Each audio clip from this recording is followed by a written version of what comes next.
Vinod sir, നമ്മുടെ രാഷ്ട്രപതി ദ്രൗപദി മുർമു ഇതാ ശബരിമലയിൽ. ദ്രൗപദി മുർമു ശബരിമലയിൽ എത്തുന്നത് ശബരിമലയിൽ വൻ വിവാദങ്ങൾ കത്തി നിൽക്കുന്ന സമയത്താണ്. കോടതി പോലും ശബരിമല വിഷയത്തിൽ ഇടപെട്ട് അന്വേഷണം നടത്തിക്കൊണ്ടിരിക്കുന്ന ഒരു സമയത്ത് ഇന്ത്യൻ രാഷ്ട്രപതി ഇതാ ശബരിമലയിൽ എത്തുന്നു എന്നൊരു പ്രത്യേകതയുണ്ട്. മാത്രമല്ല, എന്റെ ഒരു ചോദ്യം എന്ന് പറയുന്നത്, ശബരിമലയിലേക്ക് രാഷ്ട്രപതി എത്തുമ്പോൾ അവർ കൃത്യമായി പാലിക്കേണ്ടുന്ന ആചാരങ്ങളും വിശ്വാസങ്ങളും പാലിച്ചുകൊണ്ടാണോ എത്തിയിരിക്കുന്നത്? നീതു, വളരെ ഒരു സന്നിഗ്ധ ഘട്ടത്തിലാണ് ഇന്ത്യയുടെ പ്രഥമ പൗര, അതായത് ഇന്ത്യയിലെ ഏറ്റവും ഒന്നാമത്തെ ആൾ എന്ന് പറയുന്ന നമ്മുടെ രാഷ്ട്രപതി, അത് ഒരു വനിതയാണ് ഇപ്രാവശ്യം, ശ്രീമതി ദ്രൗപദി മുർമു ശബരിമലയിലെത്തിയത്.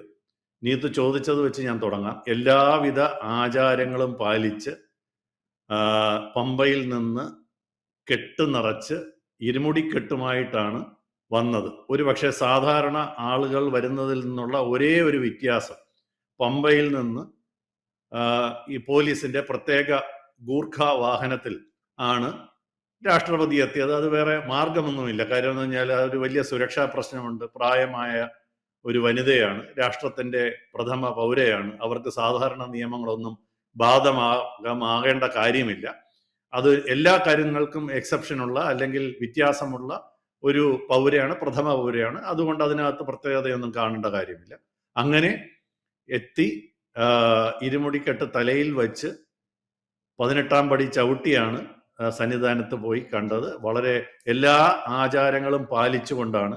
ഏറ്റവും കൗതുകരമായി എനിക്ക് തോന്നിയ മറ്റൊരു കാര്യം, അവരുടെ കൂടെ എപ്പോഴും ഉണ്ടാകേണ്ട പ്രഥമ പൗരയോടുകൂടി അല്ലെങ്കിൽ രാഷ്ട്രപതിയോടുകൂടി എപ്പോഴും ഉണ്ടാകുന്ന നമ്മുടെ അതായത് നമ്മുടെ സൈനികത്തിന്റെ ഒരു റെപ്രസെന്റേറ്റീവ് ഉണ്ട്. അദ്ദേഹത്തെ ADC എന്നാണ് അറിയപ്പെടുന്നത്. അദ്ദേഹവും യൂണിഫോമിൽ ഇരുമുടി കെട്ട് നിറച്ച് കൂടെ ഉണ്ടായിരുന്നു. മാത്രമല്ല, എനിക്ക് തോന്നുന്നു അവരുടെ സെക്രട്ടറി ആയിരിക്കുന്ന ഒരു IAS ഉദ്യോഗസ്ഥനുണ്ടാവും, മുതിർന്ന. അദ്ദേഹവും. ഇങ്ങനെ 3 പേരും ദ്രൗപദി മുർമുവിന്റെ, അത് പ്രസിഡന്റിന്റെ മരുമകനാണെന്ന് ആണ് മനസ്സിലാക്കുന്നത്. കൂടെ അവർ 4 പേരാണ് ഇരുമുടിക്കെട്ട് നിറച്ച് ഒരുമിച്ച് പോയതും സന്നിധാനത്തൊക്കെ പോയതുമൊക്കെ. അതൊക്കെ എല്ലാ കാര്യങ്ങളും ആചാരപരമായി ചെയ്തു. അവിടെ നിന്ന് മാളികപ്പുറത്ത് പോയി അവിടെയൊക്കെ സന്ദർശനം കഴിഞ്ഞതിന് ശേഷം ഇപ്പോൾ തിരിച്ച് പോയിട്ടേ ഉള്ളൂ. ഇതിനകത്ത് വലിയ പ്രസക്തി എന്ന് പറയുന്ന 2-3 കാര്യങ്ങളുണ്ട്. ഒന്ന്, ഇതിന് മുന്നേ ആയിട്ട് നമ്മുടെ മാധ്യമങ്ങൾ ആദ്യം പറഞ്ഞ സുരക്ഷാ വീഴ്ച എന്നൊക്കെ പറഞ്ഞെങ്കിലും ഈ അപ്രതീക്ഷിതമായിട്ട് ഈ നിലയ്ക്കലാണ് ദ്രൗപദി മുർമുവിന്റെ ഹെലികോപ്റ്റർ വഹിച്ചുകൊണ്ടുള്ള ഹെലികോപ്റ്റർ വരേണ്ടിയിരുന്നത്. അത് പക്ഷെ കാലാവസ്ഥയുടെ പ്രശ്നം കൊണ്ട് അത് പത്തനംതിട്ടയിലേക്ക് മാറ്റി. അവിടെ ഒരു ദിവസം കൊണ്ട് ഒരു ഹെലികോപ്റ്റർ പ്ലാറ്റ്ഫോം കോൺക്രീറ്റ് ഇട്ടുണ്ടായി. അത് ചെറുതായിട്ടൊന്ന് കുഴിഞ്ഞു എന്നുള്ളതല്ലാതെ എന്ത് വേറെ പ്രശ്നമൊന്നുമില്ല. ടയറിന്റെ ഒരു അല്പഭാഗം ഒന്ന് താഴോട്ട് പോയി എന്ന് പറയുന്ന 1-2 ഇഞ്ച്.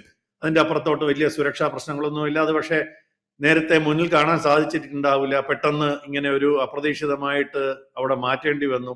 മലയിൽ ഈ മഴയുള്ള സമയത്ത് ഒരുപക്ഷെ ഹെലികോപ്റ്റർ ഇറങ്ങുന്നതിന് സുരക്ഷാ പ്രശ്നങ്ങൾ ഉണ്ടാകും.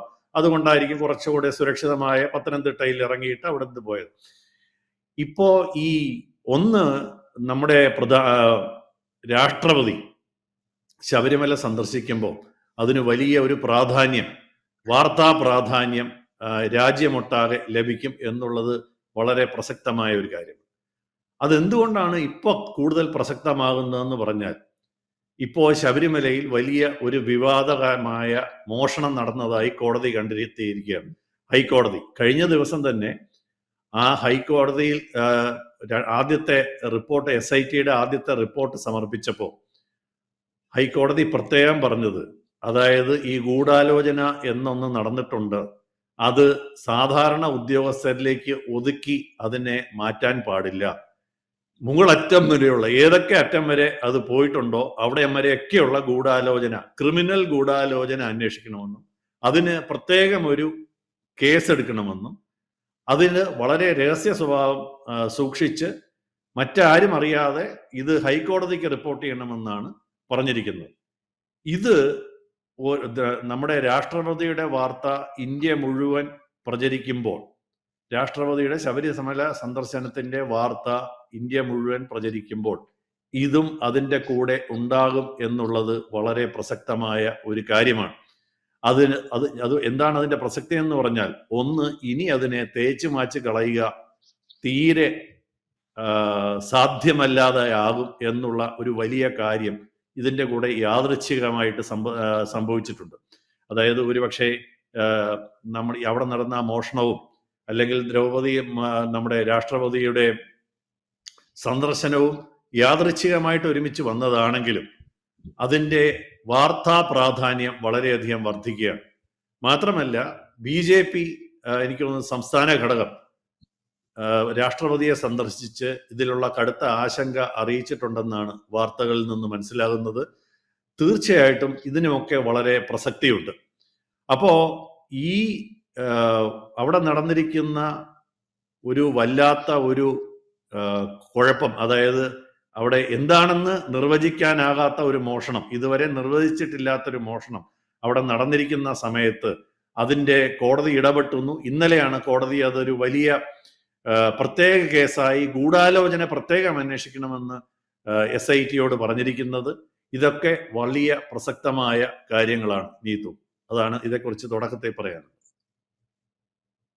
യെസ്, സാറി പറഞ്ഞതുപോലെയാണ് കാര്യങ്ങളെങ്കിലും ശബരിമല വിഷയം നമ്മുടെ രാഷ്ട്രപതിയുടെ സന്ദർശനത്തോടു കൂടി ദേശീയ മാധ്യമങ്ങൾ അല്ലെങ്കിൽ അന്തർദേശീയ മാധ്യമങ്ങളിൽ ഉൾപ്പെടെ വലിയൊരു വാർത്തയാവാൻ സാധ്യതയുണ്ട്. കാരണം ഒരു വിവാദം കത്തി നിൽക്കുന്ന സമയത്താണ് ഇന്ത്യയിലെ തന്നെ ഒരു ക്ഷേത്രത്തിൽ നമ്മുടെ രാജ്യത്തിന്റെ പ്രഥമ പൗര സന്ദർശനം നടത്തുന്നത് എന്നത്. യഥാർത്ഥത്തിൽ ശബരിമലയിൽ അവർ നേരത്തെ തീരുമാനിച്ച ഒരു സന്ദർശനമാണെങ്കിലും ഈ ഒരു സമയത്ത് നടന്നത് തികച്ചും യാദൃശ്ചികമാകാം. പക്ഷേ ഇത്തരത്തിൽ സുരക്ഷാ വീഴ്ചകൾ ഉണ്ടായി എന്ന തരത്തിലുള്ള ചർച്ചകളും ഒക്കെ വരികയാണ്. അപ്പോൾ ശബരിമല വിഷയം ദേശീയ മാധ്യമങ്ങളിൽ കൂടുതൽ ഏത് രീതിയിൽ ശ്രദ്ധ ചെലുത്താനാണ് സാധ്യത? രണ്ട് കാര്യങ്ങളാണ്. ഒന്ന്, 50 വർഷത്തിന് ശേഷമാണ് ഒരു രാഷ്ട്രപതി ശബരിമല സന്ദർശിക്കുന്നത്. നമുക്കറിയാം, ശബരിമല ഒരു ഇത്തരത്തിലുള്ള ഒരു VIP സന്ദർശിക്കുക അത്ര എളുപ്പമുള്ള കാര്യമല്ല. വലിയ സുരക്ഷാ സംവിധാനങ്ങൾ ഒരുക്കണം. ഈ പറയുന്ന പോലെ സാധാരണ ഒരു അമ്പലത്തിൽ അല്ലെങ്കിൽ ഒരു ദേവാലയത്തിൽ ഒരു രാഷ്ട്രത്തിന്റെ ഏറ്റവും ഉയർന്ന പൗര അല്ലെങ്കിൽ രാഷ്ട്രപതി പോവുകയാണെങ്കിൽ ഉള്ളതിനേക്കാളും വളരെ വളരെ വ്യത്യസ്തമായ സുരക്ഷാ ക്രമീകരണങ്ങളും ഒക്കെ ഒരുക്കേണ്ടി വരും. അതുകൊണ്ടാണ് പലപ്പോഴും ഒരു 50 വർഷത്തെ ഒരു ഇടവേള വന്നിരിക്കുന്നത് തന്നെ ഒരുപക്ഷെ അതുകൊണ്ടാകും. അപ്പൊ അതുകൊണ്ട് തന്നെ അതിന് വാർത്താ പ്രാധാന്യം വളരെ കൂടുതലാണ്. പിന്നെ നമ്മൾ അത് സൂക്ഷിച്ച് അത് നിരീക്ഷിക്കുകയാണെങ്കിൽ ഒരുപക്ഷെ ഇത് കഴിഞ്ഞിട്ട് കൂടെ നിന്നയാൾ ഈ ദ്വാരപാലക ശില്പം ചൂണ്ടിക്കാണിക്കുന്നതായിട്ട് ഒരു മിന്നായം പോലെ കണ്ടു. ഒരുപക്ഷെ ഇതേക്കുറിച്ചാണ് ഇപ്പോൾ വലിയ പ്രശ്നങ്ങൾ ഉണ്ടാകുന്നതെന്ന് ഒരുപക്ഷെ രാഷ്ട്രപതിയുടെ ശ്രദ്ധയിൽപ്പെടുത്തിയതും ആയിക്കൂടുന്നില്ല. എന്തു തന്നെയായാലും ഇത് ഇനി കൂടുതൽ ചർച്ച ചെയ്യപ്പെടും. ഒന്ന്, ശബരിമലയ്ക്ക് നമുക്കറിയാം, ഈ സർക്കാർ തന്നെ അവിടെ അയ്യപ്പ സംഗമം നടത്തിയപ്പോൾ പറഞ്ഞ ഇതിന്റെ പ്രശസ്തി ഉയർത്തുക എന്നുള്ളതാണ്. രാഷ്ട്രപതിയുടെ സന്ദർശനം, ശബരിമല സന്ദർശനം എന്ന് പറയുന്നത് ഈ ഒരു അമ്പലത്തെക്കുറിച്ച് ഇന്ത്യയിൽ ഇനി ആരെങ്കിലും അറിയാനുണ്ടെങ്കിൽ അവർ കൂടി ഇത് അറിയുന്ന ഒരു സാഹചര്യം ഉണ്ടാകും എന്നുള്ള ഒരു വലിയ കാര്യം അതിനകത്ത് അടങ്ങിയിട്ടുണ്ട്. അത് ശബരിമലയ്ക്ക് തീർച്ചയായിട്ടും വലിയ പ്രശസ്തി കൂട്ടുകയാണ് സാധ്യത.